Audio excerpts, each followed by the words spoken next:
না, ল্যাব চলতেছে, হ্যাঁ দেখো এটা ওর দিকে এখন আসে না। হুম?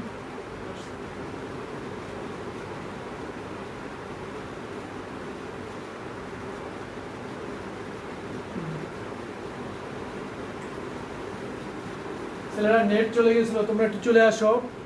নেট চলে গিয়েছিল, দ্যাটস ওয়াই কানেকশন ডিসকানেক্ট হয়ে গেছে। শুরু করো আবার।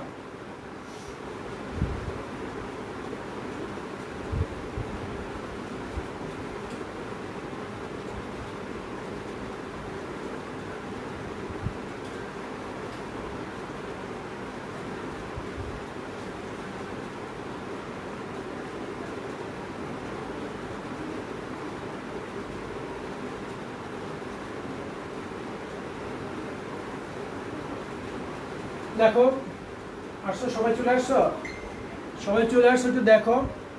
বলছিলাম 2 ডিগ্রি অ্যালকোহলকে 300 ডিগ্রি সেলসিয়াস তাপমাত্রা কপারের মধ্যে দিয়ে চালনা করলে কিটোন পাওয়া যায়। ওকে, বিক্রিয়া লেখা হয়েছিল 2 ডিগ্রি অ্যালকোহলকে 300 ডিগ্রি সেলসিয়াস তাপমাত্রায় কপারের ভিতর থেকে চালনা করলে কিটোন পাওয়া যায়। এরপরে বিক্রিয়া লেখো।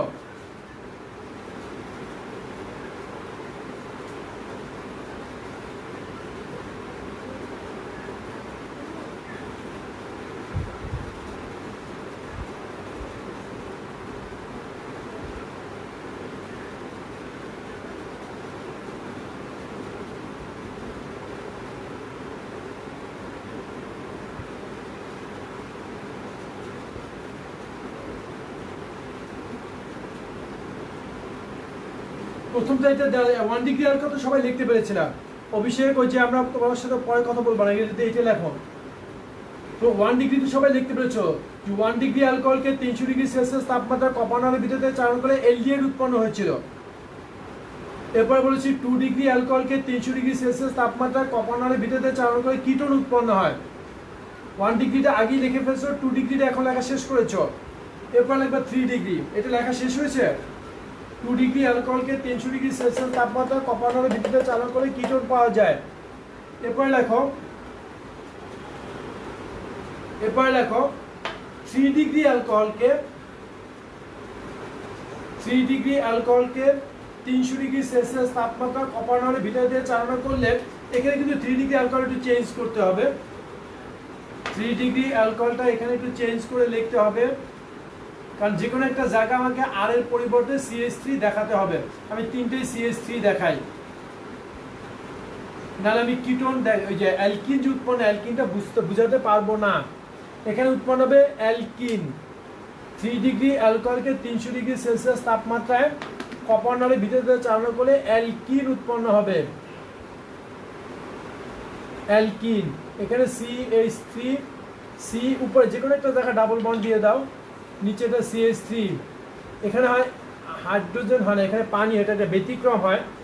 এইখানে যদিও পানি হয়, এটাকে হাইড্রেশন বলা উচিত, কিন্তু প্রথম দুইটা বিক্রিয়ায় হাইড্রোজেন গ্যাস উৎপন্ন হয়েছে, এই জন্য নামটা হাইড্রোজিনেশনই রাখা হয়েছে। প্রথম দুইটা বিক্রিয়া হাইড্রোজেন গ্যাস উৎপন্ন হয়েছে, এই জন্য প্রক্রিয়াটার নাম হাইড্রোজিনেশন রাখা হয়েছে, কিন্তু লাস্ট স্টেপে এসে পানি উৎপন্ন হয়। আর এখানে যেহেতু এখানে অ্যালকিন হয়, এখানে যদি আমি একটা কার্বন না দেখাই তাহলে অ্যালকিন উৎপন্ন দেখাতে পারবো না। এই জন্য এখানে আর না নিয়ে আর এর পরিবর্তে যে কোনো একটা আর এর পরিবর্তে মিনিমাম একটা মিথাইল মূলক দেখাতে হয়, এই জন্য এটা উৎপন্ন হয়। তাহলে 3 ডিগ্রি অ্যালকোহলকে 300 ডিগ্রি সেলসিয়াস তাপমাত্রায় কপানোর ভিতরে চালনা করলে অ্যালকিন উৎপন্ন হয়। তো 1 ডিগ্রি অ্যালকোহল পাওনি?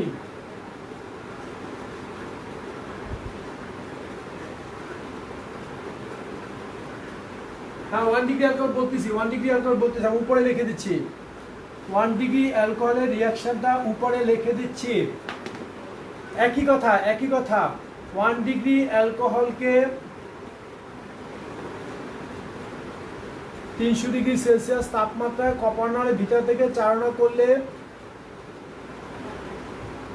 300 ডিগ্রি সেলসিয়াস তাপমাত্রায় কপানোর ভিতরে চালনা করে এলডিহাইড উৎপন্ন হয়। এই তো এইটা ছিল 1 ডিগ্রি, এটি ছিল 1 ডিগ্রি। 1 ডিগ্রি অ্যালকোহলকে 300 ডিগ্রি সেলসিয়াস তাপমাত্রায় কপানোর ভিতরে চালনা করলে এলডিহাইড উৎপন্ন হয়। এরপর বলেছি 2 ডিগ্রি অ্যালকোহলকে 300 ডিগ্রি সেলসিয়াস তাপমাত্রায় কপানলের ভিতরে চালনা করে কিটোন উৎপন্ন হয়। 3 ডিগ্রি অ্যালকোহলকে 300 ডিগ্রি সেলসিয়াস তাপমাত্রায় কপানলের ভিতরে চালনা করে অ্যালকিন উৎপন্ন হয়। ওকে, এখন লিখছো তিনটে, এখন ক্লিয়ার হয়েছে? For 1 degree produce aldehyde, for 2 degree produce ketone, for 3 degree produce alkene.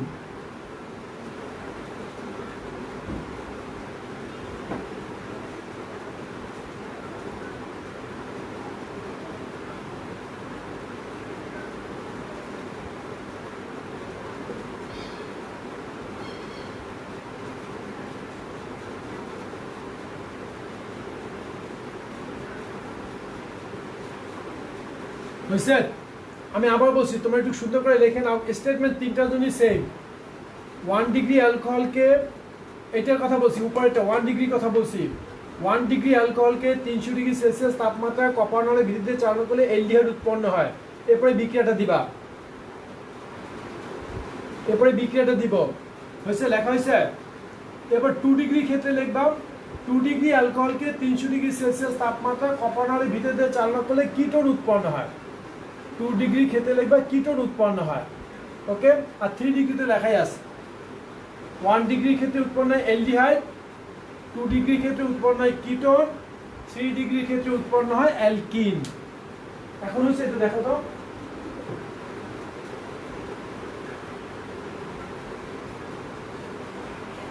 Two degree alcohol লিখতে পারো নি? এই যে 2 ডিগ্রি অ্যালকোহল লেখা আছে তো। এখন মানে একটু নেটটা ডিস্টার্ব হয়ে, আমি বুঝিয়ে না কখন নেট গিয়েছে।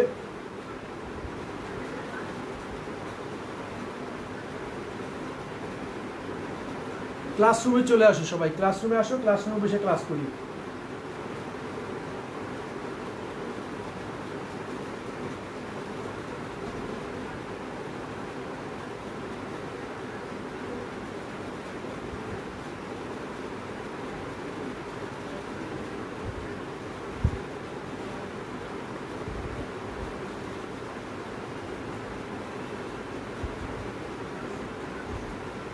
আবার বলো,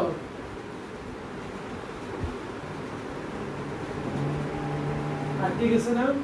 এখন তো আটকে যায় না, এখন তো খোলা আছে।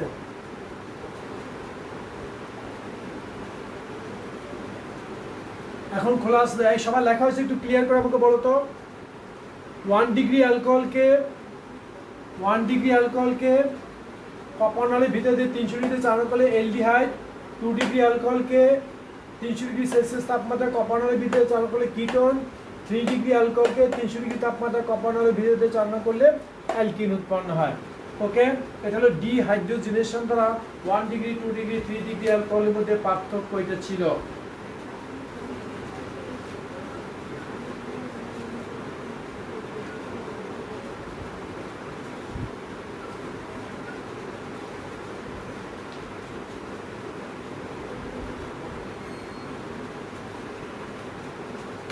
অ্যালকোহল শনাক্তকরণ হয়েছিল আমাদের।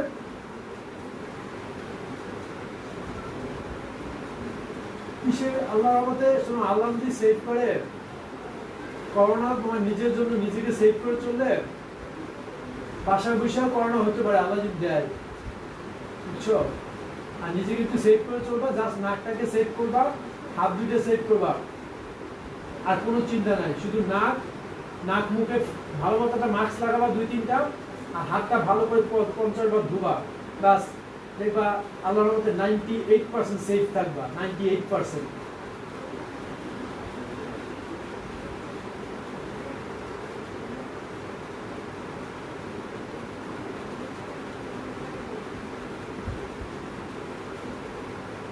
হয়েছে?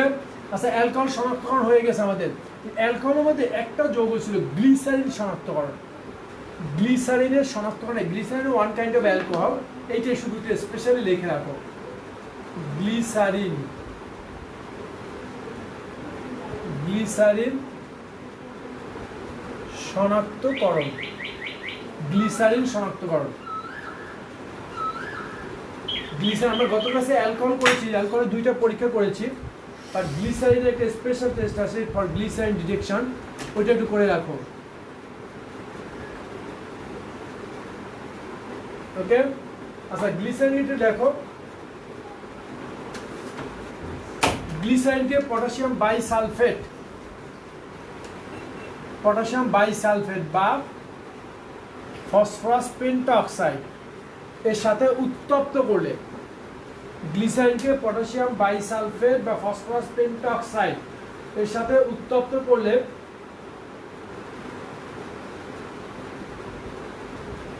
গ্লিসারিনকে পটাশিয়াম বাইসালফেট বা ফসফরাস পেন্টঅক্সাইডের সাথে উত্তপ্ত করলে বিশ্রী গন্ধযুক্ত অ্যাক্রোলিন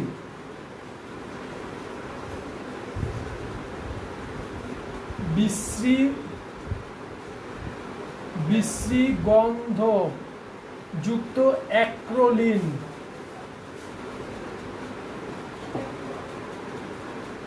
গন্ধযুক্ত অ্যাক্রোলিন উৎপন্ন হয়। গ্লিসারিনকে পটাশিয়াম বাইসালফেট বা ফসফরাস পেন্টঅক্সাইডের সাথে উত্তপ্ত করলে বিশ্রী গন্ধযুক্ত অ্যাক্রোলিন উৎপন্ন হয়।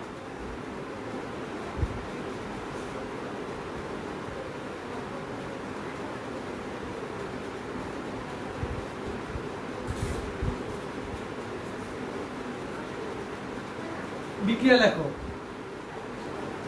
বিশ্রী গন্ধযুক্ত অ্যাক্রোলিন উৎপন্ন হয়।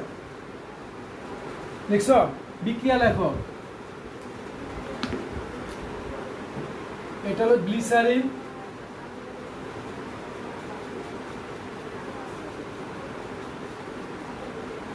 এটাকে তাপ দিবা, পটাশিয়াম বাইসালফেট বা ফসফরাস, এটা কিন্তু নিরোধক, এরা দুজনই নিরোধক, উৎপন্ন হবে CH2 bond CH double bond CH2, এটার নাম অ্যাক্রোলিন, দুটো পানি উৎপন্ন হয়। অ্যাক্রোলিনের সংকেত লিখতে আসে আলাদা করে, অ্যাক্রোলিনের সংকেত লিখো, অ্যাক্রোলিন। আর এটার নাম কি, এটার নাকি প্রোপ 2-in-1L, প্রোপ 2-in-1L, বিশ্রী গন্ধযুক্ত অ্যাক্রোলিন উৎপন্ন হয়।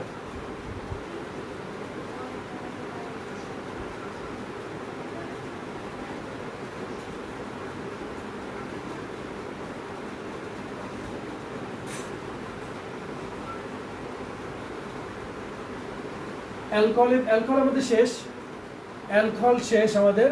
অ্যালকোহলের মধ্যে একটা ইথার আছে, আমরা আগামী ক্লাসে ইথার করবো, তবে এখানে একটা সংকেত লিখে রাখো। মুছে ফেললাম তো, তোমাদের লেখা হয়েছে কিন্তু তো বুঝলাম না। এটা ছিল গ্লিসারিন।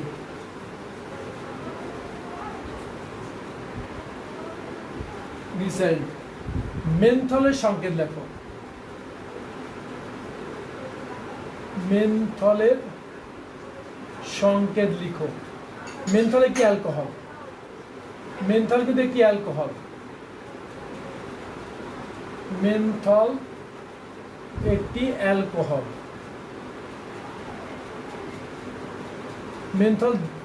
মেনথলের নাম শুনেছো? মেনথল দেখছো?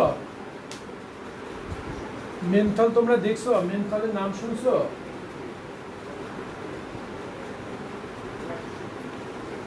মেনথলে যার সংকেতটা লেখা রাখো, এটা পরে লাগবে।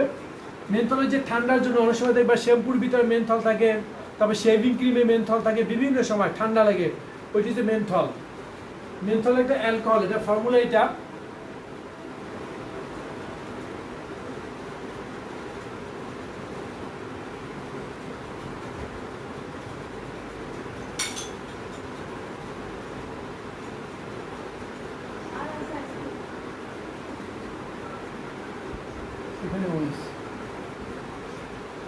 এটা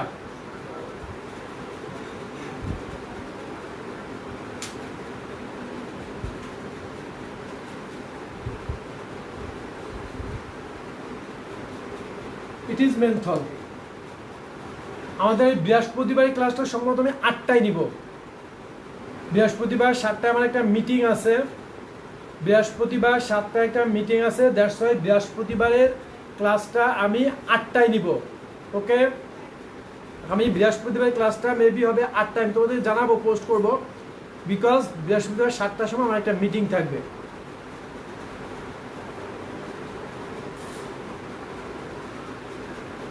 ওকে, আজকে এই পর্যন্তই রাখি। কার কোনো কোশ্চেন আছে থাকলে বলো।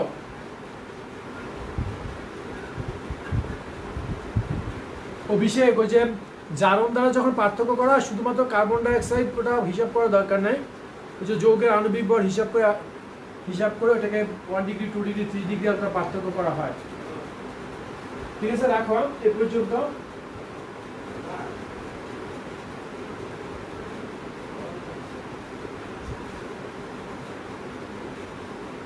বুঝছে? তবে আরেকটা জিনিস মনে রাখো যে এইটাকে যদি মাঝখানে আবার চক্র দেওয়া হয় সেটা হয়ে যায় থাইমল, এটা ছিল মেনথল। এখানে যদি চক্র দেয় তাহলে এটার নাম হবে থাইমল, এটা তো অ্যান্টিসেপটিক। চক্র না দিলে মেনথল, চক্র দিলে হবে থাইমল। চক্র যদি দেওয়া হয় তখন নাম হবে থাইমল, এটা একটা অ্যান্টিসেপটিক। আর যদি চক্র না থাকে, ভিতরে বেঞ্জিনের চক্র না থাকলে মেনথল, আর ভিতরে যদি বেঞ্জিনের চক্র থাকে তখন এটা হবে থাইমল। ক্লিয়ার? যদি ভিতরে বেঞ্জিনের চক্র না থাকে দ্যাট ওয়াজ মেনথল, আর এটা হলো থাইমল, এটা একটু মনে রেখো।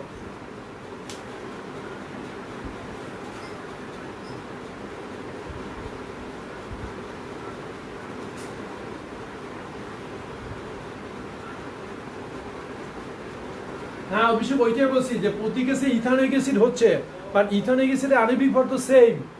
ইথানোয়িক অ্যাসিডের আণবিক ভর থেকে তো আমি বুঝতে পারবো সেখানে কার্বন 2টা, আর যে অ্যালকোহলটা নিয়েছি ওই অ্যালকোহলের আণবিক ভরের সাথে যদি ইথানোয়িক অ্যাসিডের আণবিক ভর কম্পেয়ার করি তাহলে আমি ডিফারেন্সটা বুঝবো না, যে আমি অ্যালকোহল যেটা নিয়েছি এটা আণবিক ভর ছিল কত, সে অ্যালকোহল যেটা নিয়েছি আমি জানি না কোন অ্যালকোহল, বাট এটা বুঝতেছি অ্যালকোহলটার আণবিক ভর 50, সাপোজ 50। এখন উৎপন্ন যে অ্যাসিডে পেয়েছি, অ্যাসিডের আণবিক ভর পেয়েছি হয়তো কত, ধরো 24 অথবা 26। তো যদি 26 পাই তাহলে 50 থেকে 26 বাদ দিলে বাকি হচ্ছে কত, 24। তাহলে 24 বাদ গেছে, মানে 2টা কার্বন বাদ গেছে।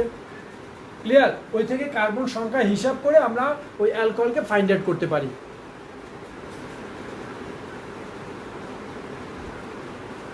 হ্যাঁ, ক্লাস শেষ। শারিয়া তুমি কইছিলা, তোমার তো আজকে তো তোমার 7:30টায় ক্লাস ছিল না, তোমার তো আজকে 7টা থেকে 8টা ক্লাস ছিল না। শারিয়া, তোমার তো আজকে 7টা থেকে 8টা পর্যন্ত ক্লাস ছিল না, আজকে তুমি ফ্রি ছিলা, তুমি তো আজকে 7:30 আমাদের সাথে জয়েন করার কথা কইছিলা তুমি। হ্যাঁ আজমান, আগের ক্লাস তো ডিলিট হয়ে যায়, আগের ক্লাস তো 24 ঘন্টা থাকার কথা, বাট আমি তো 48 ঘন্টা রেখেছিলাম।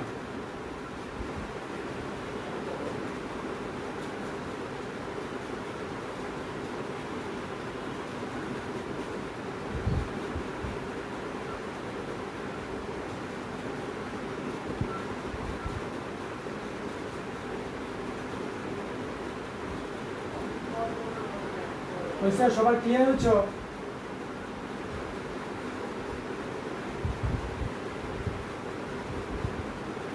ঠিক আছে, তাহলে রাখি আজকে এই পর্যন্ত।